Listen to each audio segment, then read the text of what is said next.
Ok, donc, problème nan pi grave toujou. Paske mba se an pil tan ap reflechi, ap pale de jan mwen ap trete migran, imigran, refuge aux Etats-Unis d'Amerik e spesyalman Haitien yo. Paske m pale, m reflechi avek Haitien yo. Men, je di a la lem ap vin an panse pi gwo toujou m vin we problem nan grav paske se pa seulement les Etats-Unis d'Amerik ki gen problem avek Haitien, men ap gade ti peyi ki nan Karaib la, tou yo gen problem avek Haitien e sa pi grav toujou. Genyen yon nouvel ki te soti kote ki te di St. Kitts avek Nevis. Te di yo menm yo pa presevwa yon kategori de moun ki kriminel, ki gen dosye kriminel, yon kategori de moun ki pa gen edukasyon, ki pa pale anglè, ki pa kapab ede peyi yo avanse, e yo ajoute sou kategori sa, yo ajoute Haitien yo. Men lem ap reflechi plus toujou minwe lis la, se pa St. Kitts et Nevis selman ki pense kon sa, ki gen mentalite, dek a di ou mentalite esklavaj kon sa par rapport avek Haitien yo. Son seri de peyi ke m pral pale la, ou pral wè nan yo menm ke yo kapab genyen yon avansman modern nan tan sa, men ki toujou nan esklavaj mental ke yo te toujou ye. Mon peyi kwe Bahamas, par exemple. Bahamas ki publikman genyen yon politik ki tre dur kont imigran Haitien, ou bien kont imigrasyon Haitien. Se vre genyen pil Haitien ki ap viv nan Bahamas. Se vre Bahamas genyen an pil fonksyonel la dani ki se pitit imigran Haitien. Bahamas kontinye kampe an kwa kont yon ed ke yo te kapote Haitien.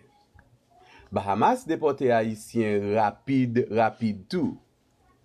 Bahamas pa d'akwa avek utilize peyi sa kom yon point de transit si pa aza les Etats-Unis ta depote Haitien pandan Haiti pa pare pou recevo Haitien sa yo. Yo pa aksepte Haitien san dokumen la ba non plus nan Bahamas. So Bahamas toujou se yon problem. Kounya nou genyen zil Turk yo, kote ki refuze Haitien ke gouvernement Ameriken ta vle depote ale la ba. Yo pa gen oken mekanizme ke yo mette en plas, ke yo mette sou pie pou ta ede Haitien yon fason bien pou l'ot. Jamaik ki genyen peyi, ki genyen soldat li yo, ki genyen troupe li yo an Haiti kounya yo gon posisyon drastik par rapport avek resevoa Haitien kit soti aux Etats-Unis, kit soti an Haiti.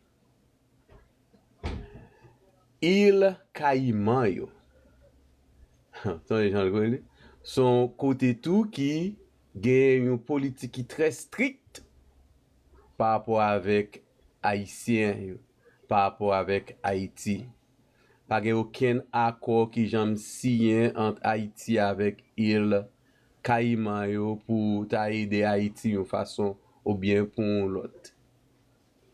Si na pale de Saint-Domingue, Republik Dominikèn, ki te toujou genyen yon politik rasist, yon politik drastik, yon politik tèt an ba par rapport avek Haitien. Antot menm an 2013, yo te vini avek yon bagay ti moun ki fet nan la Dominikani de paran Haitien otomatikman pa presevoa sitwayente Dominikèn. La Dominikani kap trete Haitien kon sa. Republik Dominikèn jiska prezan ap depote Haitien chak jou. bien que ça pas fait bruit, ça pas gen aucune influence sur opinion publique là avec opinion générale là dehors, mais ça toujours là. Et Barbados. Barbados qui yo même yo gen une politique zéro tolérance. Le sa gen a ouais à Haïti, à Haïtien. Kounya la nou ka vini consciemment chaque grain nan nou capable poser tête nous une question pour nous dire pour qui ça yo pas vle ouais Haïti? Pour qui ça yo pas vle ouais Haïtien comme ça?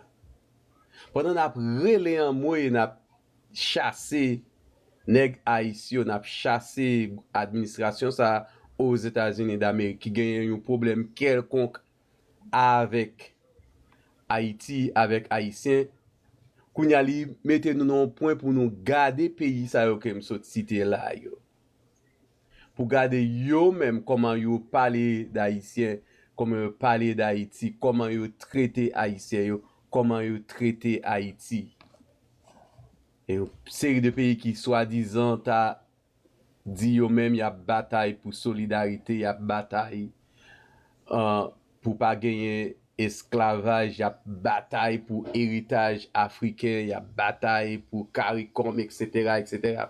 Gon paquet de bagay yo di y a bataille pour lui, mais en réalité, yo pas bataille pour rien, yo a bataille pour yo consolider esprit colonisé que yo gagné, esprit qui pas bon que yo gagné contre haïtien.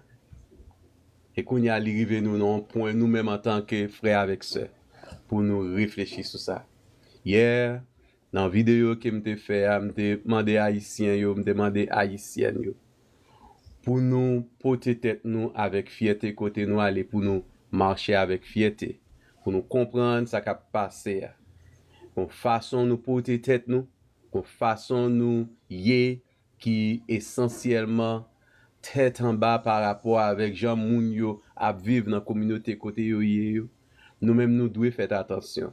Si nous pas ouais moun a marcher dans la rue à porter un sac diri, à porter sac poids, à marcher avec sapat dans pied nous, à marcher comme moun qui perdu dans mi-temps la rue côté gen bus, côté gen taxi, côté gen Uber que nous te ka prend.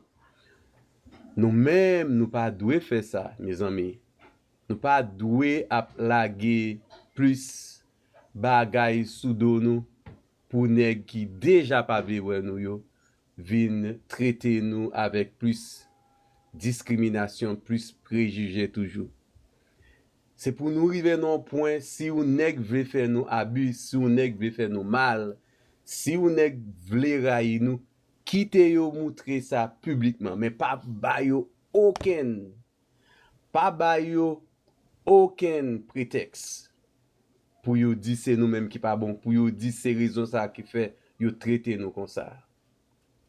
Et pour monde qui en Haïti, que m'apprendre que nous ouais vidéo moi nous ouais ça m'a dit nous tendez ça m'a dit dirigeant yo parce que gen nan nous qui contacté moi semaine passée par rapport avec ça moi te dit par rapport avec comment moi dit ingérence que nèg ap travail pour yo faire yo pas yo a utilisé passage yo a utilisé passé yo a utilisé position que yo te gagné pour yo faire que comprendre que yo pral faire yo ingérence quelconque moi m'te dit m'pa là-dedans et m'te tendé gen quelqu'un nan nous qui parler qui pose une question etc.